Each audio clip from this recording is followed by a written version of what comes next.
सजीला भी इतनी ढीठ है कि वो शानी की जान छोड़ने का नाम नहीं ले रही और हम लोग समझ रहे हैं कि पता नहीं कब उसकी जान वो खुद ही छोड़ दे। आप देखेंगे कि शानज़े ने कितना ही हिम्मत वाला मुज़ाहिरा किया है कि उसने जब कहा शानज़े सजीला से कि तुम भी मुझे कबूल हो उसकी मोहब्बत में, तो ये बहुत बड़ी बात करती है उसने। अब ऐसा होने जा रहा है कि शायद वो उसकी शादी उससे करवा देगी, लेकिन फिर भी वही सिस्टम रहेंगे और उसकी माँ जो है शानी की, वो फोर्स करेगी शानी को कि तुम्हें शानज़े को भी नहीं छोड़ना, उससे भी शादी करनी है। पहले तो उनका दिल ही नहीं है कि सजीला नामी लड़की इस घर में आए, इसलिए वो लोग बहुत परेशान हैं सजीला की वजह से। नादिया जो है वो भी काफ़ी टेंशन में है क्योंकि खावर ने उसको पीछे से फोर्स किया हुआ है कि तुमने ये रिश्ता ज़रूर करवाना है चाहे जो मर्ज़ी हो जाए।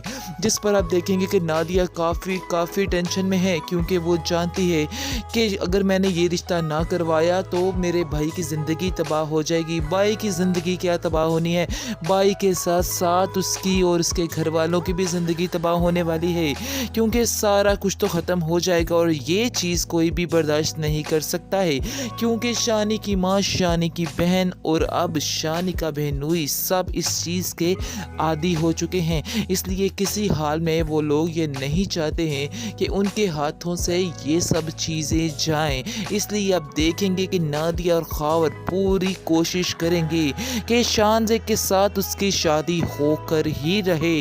आप देखेंगे कि सजीला भी बड़ी अकड़ में आई हुई है, लेकिन सजीला चंद दिन भी उसके साथ नहीं गुजार सकती। अगर वो गरीबी में आ जाता है तो ये तो शानी की बहुत बड़ी भूल है क्योंकि जैसे ही शानी उसको कहता है कि एक जॉब मिल रही है, 30-35 हज़ार सैलरी है, जिसको सुन के काफ़ी ज़्यादा सजीला गुस्से में आ जाती है और कहती है कि आखिर तुम किस किस्म की बातें कर रहे हो, तुम्हें बिल्कुल भी एहसास नहीं है कि आजकल के ज़माने में 30-35 हज़ार से क्या बनता है। शानी का कहना ये है कि मोहब्बत से घर चलते हैं, लेकिन सजीला मैडम का कहना ये है कि मोहब्बत से नहीं पैसे से घर चलते हैं। बहरहाल शानी जो है वो समझाने की कोशिश कर रहा है सजीला को और वो चाहता है कि जितनी जल्दी हो सके सजीला ये बात समझ जाए कि उसको थोड़े में ही गुजारा करना है क्योंकि शानी जो है वो शानज़े के बारे में सोच भी नहीं सकता, लेकिन ये है कि सजीला बेवकूफ़ बनी हुई है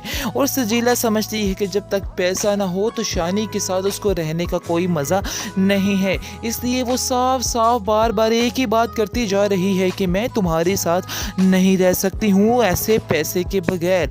फिर भी शानी बेवकूफ़ इस बात को समझ नहीं रहा और आंखें बंद करके उसके पीछे भागता चला जा रहा है। वैसे एक पते की बात आपको बताऊं कि शानी ने अपनी माँ से इस ड्रामे में बहुत बदतमीज़ी की है और हर बात पर ही बदलिहाजी करता रहा है।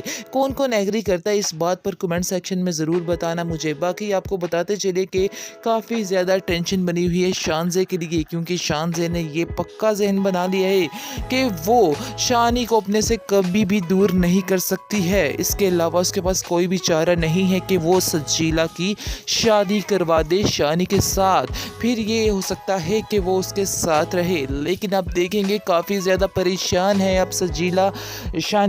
वो शानी के उसको समझ नहीं आ रही और वो जाता है टेंशन में आकर, वो क्योंकि वो समझता है कि उसकी माँ ने साफ साफ ये फैसला सुना दिया है कि सजीला इस घर में नहीं आने वाली और अब वो कुछ सोच रहा है कि मैं क्या प्लानिंग करूं और वो प्लानिंग ये करता है कि वो चला जाता है उसके पास, शानज़े के पास, और उसको कहता है कि बराए मेहरबानी आप जाकर मेरी माँ से कह दें कि आपको मेरे में कोई इंटरेस्ट नहीं है और आप मुझसे शादी नहीं करना चाहती। पता नहीं क्यों वो बस आपके पीछे ही भाग रही हैं, उनको और कुछ नज़र नहीं आ रहा है। अगर आप ये बात कह देंगी तो सब कुछ ठीक हो जाएगा और वो मेरी शादी सजीला से ही करवा देंगे।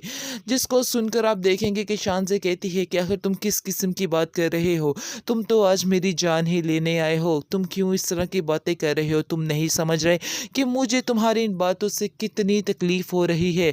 इस पर आप देखेंगे कि शानी कहता है कि आप नहीं जानती हैं कि आप मुझे कितनी तकलीफ़ दे रही हैं, इसलिए बेहतर यही है कि आप जाकर खुद ही ये बात कर दें ताकि मेरी माँ जो है हंसी खुशी से मेरी शादी सजीला के साथ करवा दे। शानज़े जो है काफ़ी परेशान होती है और आप देखेंगे कि कॉल करती है जाकर नादिया को और नादिया को कहती है जी तुम्हारा भाई आया था और ये सारा कुछ कह के गया है। अब तुम बताओ कि मैं इसका क्या हल निकालूँ? क्योंकि मैं काफ़ी ज़्यादा परेशान हूँ और वो बार-बार सजीला, सजीला की ही नाम बोल रहा है। तो आखिर मुझे क्या करना चाहिए? क्या तुम कहती हो कि मुझे पीछे हट जाना चाहिए? इस पर नादिया उसको कहती है कि नहीं, नहीं, हरगिज़ ऐसा मत करना, वो बहुत लालची लड़की है। तुम क्या समझ रही हो कि वो सजीला जो है वो शानी से प्यार करती है? ऐसा हरगिज़ नहीं है, वो उससे प्यार नहीं करती बल्कि उसकी ये सारे ऐशो-आराम से प्यार करती है और आज अगर तुम उससे सारा कुछ छीन लेती हो, तो वो मिनटों में भाग जाएगी, उसको छोड़ देगी। आगे से आप देखेंगे कि शानज़े कहती है कि आखिर मैं ऐसी लड़की को कैसे उसके हवाले कर दूँ? कैसे मैं शानी से कहूँ कि तुम उससे शादी कर लो? मैं ऐसा नहीं कर सकती हूँ, तुम ही कुछ शानी को समझाओ। आगे से नादिया कहती है कि मैं तो बहुत ही समझाने की कोशिश करती हूँ, लेकिन शानी है कि समझने का नाम नहीं ले रहा है। मुझे खुद समझ नहीं आ रही कि आखिर इसका क्या करना है। अब तो ख़ावर का भी पूरा दिल है कि तुम्हारे साथ ही यानी कि शानी की शादी हो, वो भी यही चाहते हैं और बार-बार ये बात कर रहे हैं, तुम उन्हें बहुत अच्छी लगी हो। इस पर शानज़े कहती है हाँ, ये तो सब नसीब की बात है, लेकिन एक इंसान मेरे साथ रहना ही नहीं चाहता है, तो आखिर फिर मैं कैसे उसको फ़ोर्स कर सकती हूँ? मैंने बहुत कोशिश की, लेकिन मैंने ये निचोड़ निकाला है कि सजीला को शानी की ज़िंदगी से दूर नहीं किया जा सकता। वो जाती है सजीला के पास और उसको कहती है कि तुम उसकी ज़िंदगी से क्यों नहीं चली जाती हो? लेकिन वो भी ढीठ बन के खड़ी होती है और कहती है कि देखती हूँ कि मुझे यहाँ से कौन निकालता है, इसलिए बेहतर यही है कि तुम जैसे आई हो वहाँ से ही चली जाओ। ऐसा मैं हरगिज़ नहीं होने दे सकती हूँ। आगे से आप देखेंगे कि शानज़े कहती है कि मैं इतनी खुदगर्ज़ नहीं हूँ कि अपनी खुदगर्ज़ी के पीछे ये सारे फ़ैसले कर डालूँ। लेकिन हाँ, मैं तुम्हारे हवाले भी उस इंसान को नहीं कर सकती जिससे मैं बेहद प्यार करती हूँ। इसलिए बेहतर यही है कि मैं तुम्हें भी एक्सेप्ट कर लूँ। आगे से सजीला काफ़ी हैरान होती है क्योंकि उसकी तो लॉटरी लगने वाली है, यानी कि डबल। वैसे तो वो प्यार करती नहीं है, जो उसको फ़र्क पड़े कि शानज़े शानी की ज़िंदगी में रहे। इसलिए आप देखिएगा कि वो अब बहुत ही टेंशन फ्री हो जाएगी कि पैसा और शानी दोनों एक साथ 2 इन 1 मिलने वाले हैं, इसलिए काफ़ी ज़्यादा एक्साइटेड होती है और कहती है कि मुझे तुम्हारी सारी शर्तें मंज़ूर है, जाओ जो मर्ज़ी कर लो, जैसा तुम बेहतर समझती हो वैसा ही करो। जिस पर शानज़े वहाँ से चली जाती है और नादिया से कहती है जाके कि नादिया तुम टेंशन मत लो, मैंने बात कर ली है और बहुत जल्द मैं तुम्हें अपना फ़ैसला भी सुना दूँगी। यानी कि तुम तैयारियाँ करो सजीला की और शानी की शादी की, ये उसके कहने का मतलब होता है। लेकिन वो भी शानी को नहीं छोड़ना चाहती, उसकी मोहब्बत की इंतहा ये है कि वो फिर भी उसको ही पसंद करती है। शानी को एक दिन ये बात ज़रूर समझ आ जाएगी। शानी सोच नहीं रहा है कि कैसे उसको तड़का लग जाता है जब वो पैसे की बात करता है, कम पैसे की बात करता है, लेकिन अभी उनको उस बातों की समझ नहीं आ रही। अनकरीब वो ये बातें समझ जाएगा, फिर इसको पता चलेगा कि हकीकत असल में है क्या। फ़िलहाल तो वो बड़े ही प्यार से उसको उसके साथ पेश आ रहा है, लेकिन जब वो गुस्सा करेगा तो सिर्फ़ और सिर्फ़ उसको शानज़े ही नज़र आएगी। शानज़े के अलावा कोई भी नहीं नज़र आने वाला है, ये हकीकत अटल है।